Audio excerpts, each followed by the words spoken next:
కూడా రైతులం కానీ మేము కానీ అందరం కూడా పారిశ్రామికీకరణ కానీ ఇండస్ట్రియల్ దానికి సంబంధించి మేము వ్యతిరేకం కాదు. ఇక్కడ జరుగుతుంది ఏంటంటే ఒక ఫ్యాక్టరీ పెడతామన్న విషయాన్ని రైతులకు కానీ గ్రామాలకు కానీ ఎవరికి కూడా ముందు చెప్పలేదు. రొయ్యల చెరువులు చేపల చెరువులు తవ్వుకుంటామని చెప్పి ముందుగా ఒక దళారులు కొనుగోలు చేసి దాని తర్వాత అక్కడ మంచినీళ్ళ చెరువులు ఇవన్నీ కూడా ఉండగా గ్రామాల మధ్యలో ఒక 5 ఎకరాలు 4.5 ఎకరాల విస్తీర్ణంలో ఒక పెద్ద చెరువుని ఒక 50 అడుగుల లోతులో తవ్వారు. దీని తవ్వి అది పొల్యూషన్ నిల్వ చేయడానికి అని చెప్పినప్పుడు చుట్టుపక్కల ఉన్న మంచినీటి జలవనరులు తర్వాత మంచినీటి చెరువులు అన్నీ కూడా ఇంకిపోతుంటే గ్రామస్తులు తర్వాత రైతులంతా కూడా ఏంటిది ఇలా జరుగుతుందన్నప్పుడు ఫ్యాక్టరీ కడతామని బోర్డు పెట్టారు.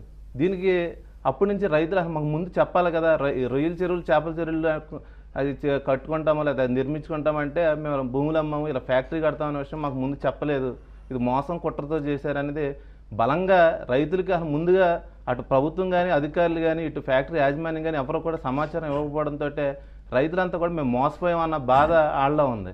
తర్వాత వాళ్ళందరికీ కూడా ఒక జీవనది కింద పిలుస్తారు, గొంతేరు డ్రైన్ అంటారు. కానీ అది గ్రామీణులంతా కూడా గోదావరి డెల్టాలో వరి పండించే వాళ్ళు అవ్వచ్చు, తర్వాత ఆక్వా మీద ఆధారపడే వాళ్ళు అందరూ మొత్తం కూడా ఒక సాగునీరు తాగునీరు అటు పశువులకు నీళ్ళు కానీ అన్నిటికి కూడా గొంతేరు జీవనది. అది ఒక ఈరోజు గొంతేరు జీవనది ఆధారంగా అటు భీమవరం, వీరవాసరం, పాలకొల్లు, నర్సాపురం, మొగల్తూరు మండలాలు అన్నీ కూడా ఆధారపడ్డాయి. ఈ గోదావరి డెల్టాలో కీలకమైన మండలాలు వరి పండించే ప్రాంతాలు.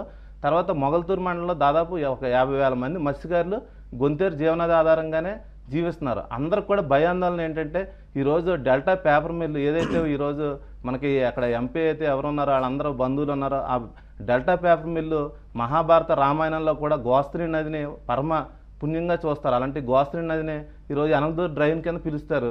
అది భీమవరం పట్టణంకి వెళ్తుంది.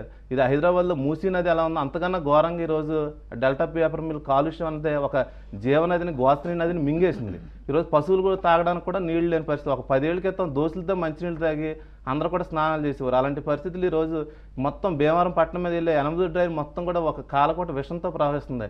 అలాంటిది ఇంకొకటి గొంతేరు అన్నది కూడా పక్కనే జస్ట్ ఒక 5 కిలోమీటర్ల డిఫరెన్స్లో ఇదే నడుస్తుంది.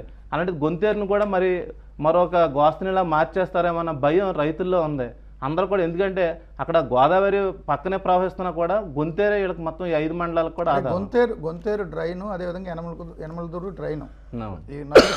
ఈ డ్రైన్లో ఈ పెట్టబోయే ఫ్యాక్టరీ వాటర్ వదులుతారని మీ అనుమానం ఖచ్చితంగా అందులోనే వదులుతారండి. కాదు అది కదా మీరు అనేది. నిన్న సీఎం దగ్గర సమీక్షలో వాళ్ళు ఏం చెప్పారంటే అధికారులు, మేము డ్రైన్లో వాటర్ వదలట్లేదు, డ్రైన్లో అండర్ గ్రౌండ్లో పైప్ లైన్ వేసి దాని ద్వారా సముద్రంలో పెడతాం అంటున్నారు. ఆ డిమాండ్ ఈ మధ్యకాలంలో ఇప్పుడు